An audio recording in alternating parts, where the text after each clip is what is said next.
ৰঙিয়াত আপোনালোকৰ সংবাদ মাধ্যমৰ জৰিয়তে আজি আমি স্পষ্ট কৰিব বিচাৰোঁ যে ৰঙিয়াত ভৱিষ্যতে এক বৃহৎ শংকাৰ দিশে গৈ আছে, কিয়নো ৰঙিয়াৰ যি অভাৰ হোৱা যিটো পানী আচলতে বৰষুণৰ পানী, বাৰিষা কালত বৰষুণৰ পানীয়ে যোৱা ২৭ নং ৰাষ্ট্ৰীয় ঘাইপথ উদ্যানত স্থিত এটা জান আছে। সেই জানটোৰে ৰঙিয়াত অভাৰ হোৱা পানী এক অন্যতম অংশ।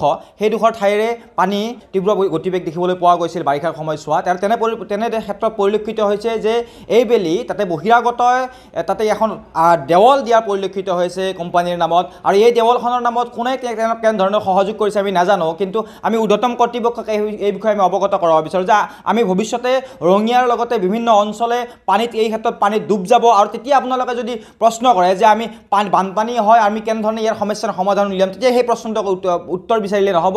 উত্তৰ এতিয়া আপোনালোকক আমি বিৰোধী পক্ষ হিচাপে, মই কামৰূপ জিলা যুৱ কংগ্ৰেছৰ সভাপতি হিচাপে আপোনালোকক জনাই আছোঁ। আমাৰ এগৰাকী বিধায়ক আছে, আমাৰ প্ৰশাসন যন্ত্ৰ আছে, আমাৰ চক্ৰ বিষয়াৰ কাৰ্যালয় আছে। তেওঁলোকে এই বিভাগীয় কৰ্তৃপক্ষই এই ক্ষেত্ৰত যত্নৰ চেষ্টা কৰিব লাগে আৰু অতি সোনকালে ইয়াৰ ব্যৱস্থা গ্ৰহণ কৰিব লাগে, অনতিপলমে ব্যৱস্থা গ্ৰহণ কৰিব লাগে, কিয়নো এক ভৱিষ্যতৰ এক অভিনৱ আমি এক সমস্যাৰ সন্মুখীন হ'বলৈ গৈ আছোঁ। ৰঙিয়াবাসীয়ে সমস্যাৰ সন্মুখীন হ'বলৈ গৈ আছে, যাৰ সমস্যাৰ আমি সমাধান বৰ্তমান সময়ত আপোনালোকক আমি জনাই আছোঁ যে তাত যদি সেই দেৱালখন যদি সম্পূৰ্ণৰূপে যদি তেনেধৰণে থাকে, তেনেহ'লে আমি ভৱিষ্যতে আমি ৰঙিয়া অঞ্চলৰ লগতে বিভিন্ন অঞ্চল আমি ডুব যাব লাগিব পানীত, আৰু আমি জলকালা খাব লাগিব।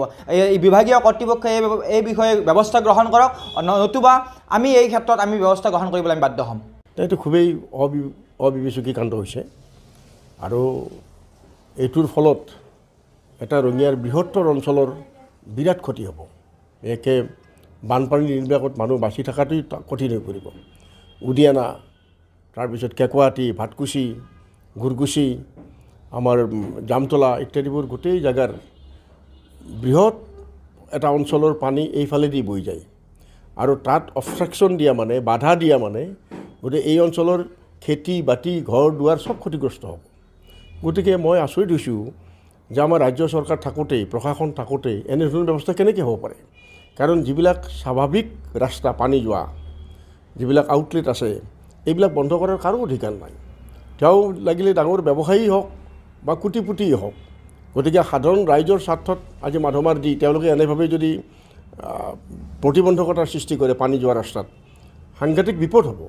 আৰু এই ক্ষেত্ৰত সময় থাকোঁতেই যদি আমাৰ স্থানীয় প্ৰশাসন, বিশেষকৈ মহকুমা প্ৰশাসন, আমাৰ ৰাজহুৱা চক্ৰ বিষয়া, তেওঁলোক আচলতে এই ধৰণৰ কনষ্ট্ৰাকশ্যন হোৱাৰ আগতেই, পাৰ্মিশ্যন দিয়াৰ আগতেই তেওঁলোকে এইবিলাক বিষয় বিবেচনা কৰা দৰকাৰ। নহ'লে পিছত গৈ হুলস্থুল কৰিলে নহ'ব। এতিয়া আমি দেখা পাইছোঁ বেছিভাগ ক্ষেত্ৰতে কৃত্ৰিম বানপানী আমাক সাংঘাতিক ক্ষতিগ্ৰস্ত কৰে।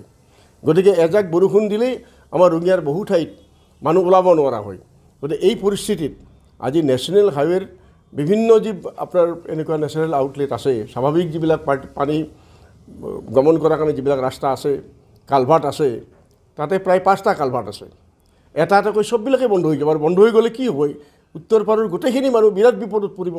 গতিকে মই ভাবোঁ ৰাইজো সচেতন হোৱা উচিত, আৰু চৰকাৰ, বিশেষকৈ আমাৰ বিভাগীয় কৰ্তৃপক্ষ, আমাৰ ৰাজহুৱা চক্ৰ বিষয়া আৰু আমাৰ মহকুমা প্ৰশাসন, জিলা প্ৰশাসন, তেওঁলোকে কঠোৰ পদক্ষেপ গ্ৰহণ কৰা দৰকাৰ, যাতে কোনো ক্ষেত্ৰতে আজি পানী ওলাই যোৱা ৰাস্তাত তেওঁলোকে প্ৰতিবন্ধকতাৰ সৃষ্টি নকৰে।